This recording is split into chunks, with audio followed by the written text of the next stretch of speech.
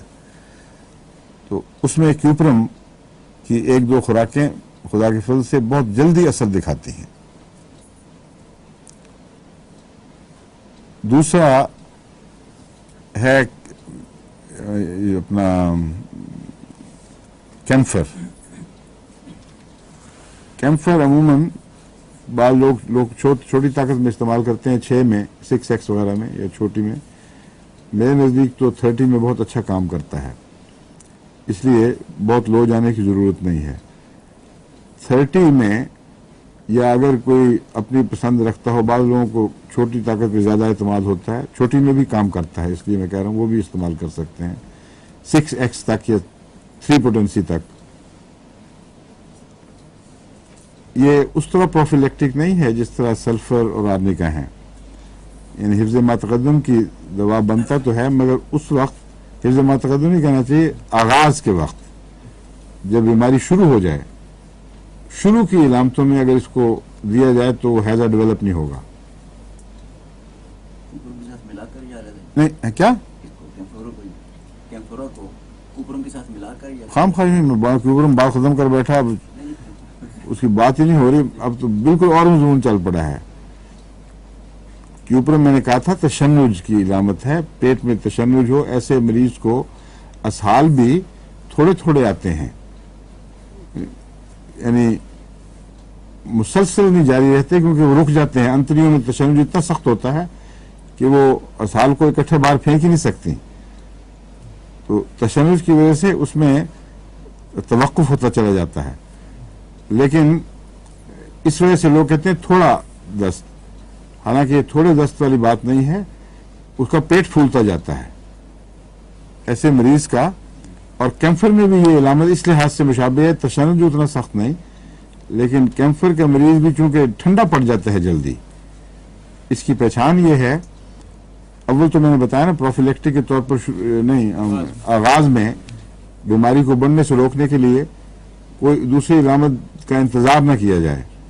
جہاں ہیضے کی علامت شروع ہوئی وہاں فوراً کیمفر دے دیں. تو الا ماشاء اللہ وقت پر دیا ہوا کیمفر کام آ جاتا ہے اور بیماری آگے نہیں بڑھتی. لیکن اگر ہیضہ ہو چکا ہو تو پھر کیمفر کی کیا پہچان ہے؟ پھر کیمفر کی پہچان ہوگی تو کام کرے گی. فرق یہ ہے کہ شروع میں تو ہمیں تو پتہ نہیں کس قسم کا ہیضہ ہے. ہر قسم کے ہیضے کے آغاز میں کیمفر کام کرے گی، کیونکہ کیمفر ہر بیماری کے آغاز میں یہی اثر دکھاتی ہے. یہ کیمفر کا مزاج ہے.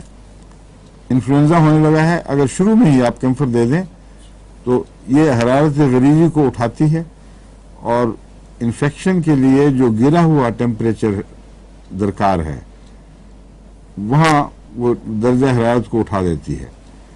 نزلہ جب ہونے لگتا ہے تو نزلے ناک کے اندر جو جھلیاں ہیں جہاں نزلے کا آغاز ہوتا ہے وہاں وقتی طور پر کچھ درجہ حرارت گر جاتا ہے، اور جو دفاع کی قدرتی طاقت ہے وہ اس حصے کو مہیا نہیں ہوتی، اور کمزوری کا احساس ہے جس کی وجہ سے وہ وقتی طور پر ٹھنڈ وہاں محسوس ہوتی ہے. ایک سپاٹ ہے جو نسبتاً باقی ٹیمپریچر سے ٹھنڈا ہو جائے گا، اس سپاٹ پر یا اس حصے پر بیکٹیریا اثر دکھاتے ہیں. جب وہ پل جاتے ہیں اور طاقت میں آ جاتے ہیں پھر وہ گرمی سردی کی بحث ختم ہو جاتی ہے، پھر وہ ہر طرف بڑے زور سے حملہ کرتے ہیں.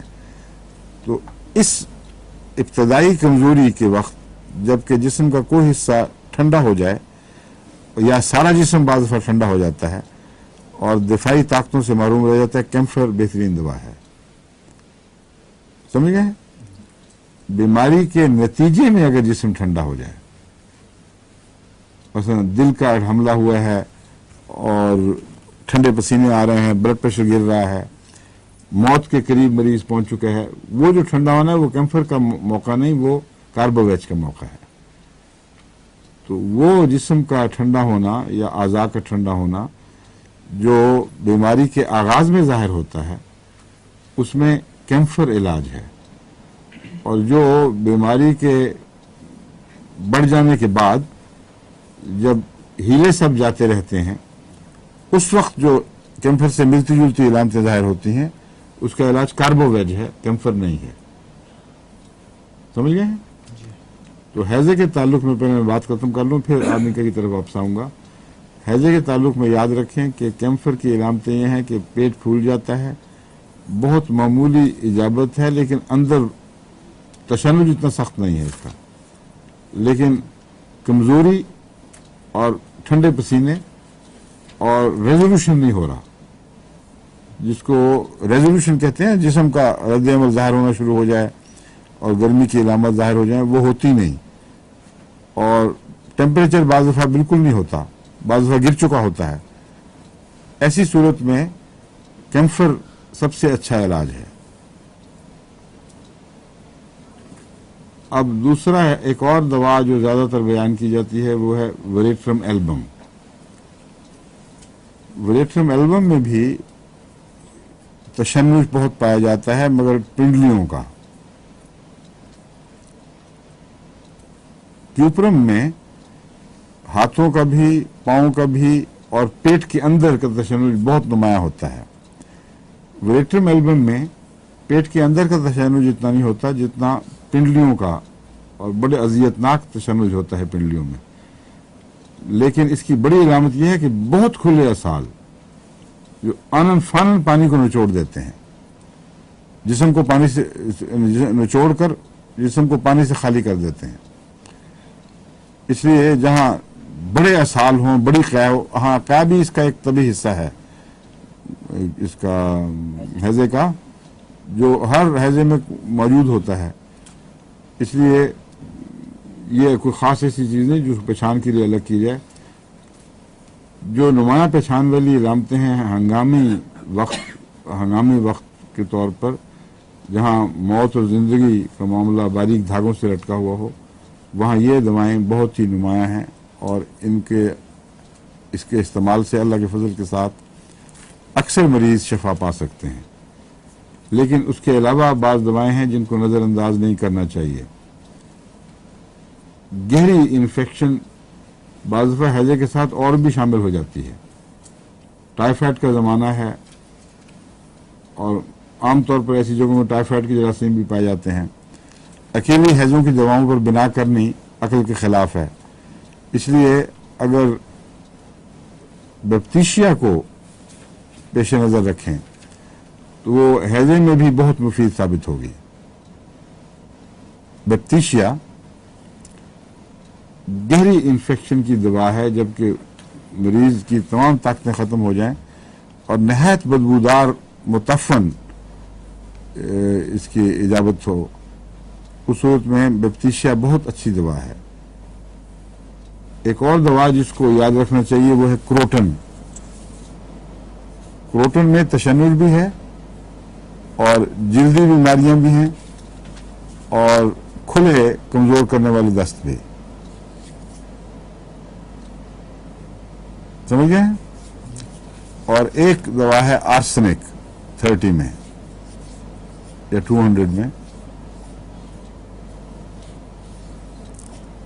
آرسنک میں بھی یہ جو گہری جراثیم کے نتیجے میں پیدا ہونے والی بیماریاں، ان کے دفاع کی طاقت کافی ہوتی ہے. لیکن آرسنک کی اپنی علامتیں ہیں جو آپ کے ذہن پیش نظر رہنی چاہیے. آرسنک کا مریض شدید بے چین ہوتا ہے، لیکن اس کی بے چینی جسم سے زیادہ اس کی ذہن سے اور اس کی روح سے تعلق رکھتی ہے. وہ تکلیف کی وجہ سے بے چین نہیں، تکلیف کی وجہ بھی شامل ہو جاتی ہے، لیکن نمایاں طور پر اس کے علاوہ بے چینی ہے کوئی جو روحانی بے قراری ہے، ایک عذاب میں مبتلا ہے، اور کسی کروٹ چین نہیں آتا، اور موت کا خوف بہت نمایاں۔ ہر بیماری سے مریض کو موت کا خوف تو کسی حد تک ہوتا ہے، لیکن بعض دوائیں ایسی ہیں جن میں یہ تعجب والی بات ہے کہ مریض کو بے پرواہی ہو جاتی ہے، موت کا کوئی خوف نہیں ہوتا۔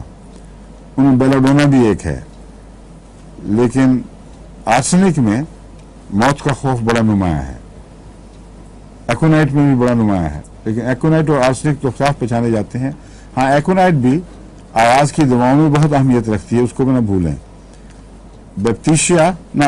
کیمفر سب سے پہلے، کافور جس کو ہم کہتے ہیں، وہ جہاں کام کرنے سے رک جائے، اصل میں کافور کے استعمال کے لیے بہت ہی جلدی فیصلے کی ضرورت ہوتی ہے۔ آغاز ہی میں بالکل اگر مل جائے تو کافور کام کرے گا، اگر دیر ہو جائے تو پھر نہیں کرے گا۔ کافور کے بعد ایکونائٹ کی باری ہے، پھر ایکونائٹ نسبتاً زیادہ دیر تک بیماری کا مقابلہ کرتا ہے کافور کے مقابل پر، اور آغاز میں ایکونائٹ دینے سے بیماری کی کمپلیکیشنز نہیں ہوتی۔ تو آرڈر یہ ہوگا، اگر شروع میں مریض ہاتھ آ جائے، مریض تک آپ پہنچ جائیں، ایسے مریض تک جہاں آثار شروع ہو گئے ہیں اور بے چینی ہے کہ شاید کچھ ہونے والا ہے، وہاں کیمفر اگر ٹھیک نہ کرے تو ایکونائٹ بار بار دیں، اگر نہ فائدہ ہو تو پھر مرض جو بھی ظاہر ہوگی اس کا حسب علامات علاج، ٹھیک ہے۔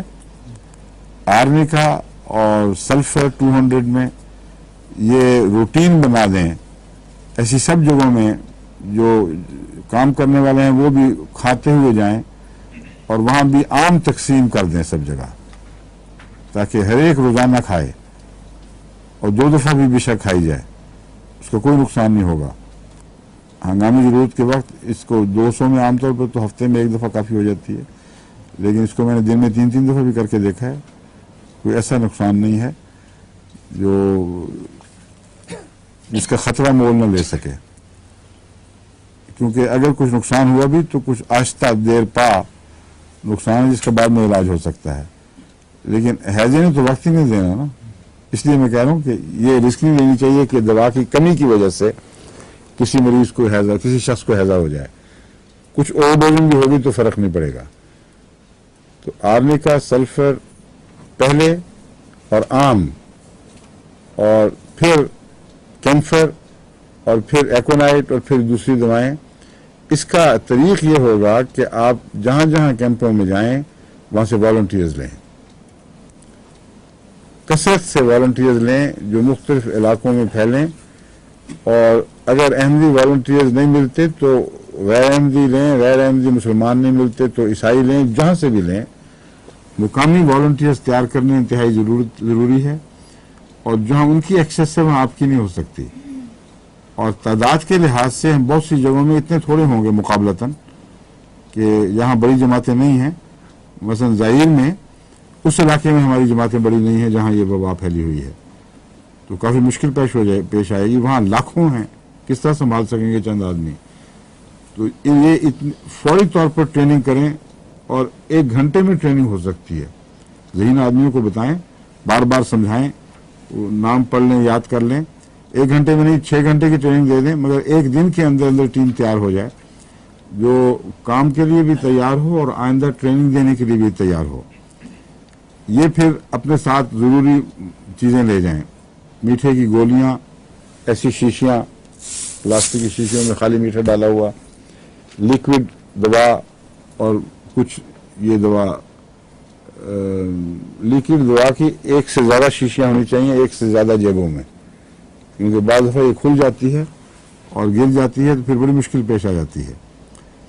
تو جتنے والنٹیئر جا رہے ہیں ان کے لیے لیکوڈ بھی زیادہ شیشیاں تیار کر لیں پہلے، اور اگر پلاسٹک میں ہو جائے تو بہتر ہے، بعض دفعہ یہ شیشیاں ٹوٹ جاتی ہیں، اور یہ ہیں بھی بہت مہنگی اصلی دوائیں۔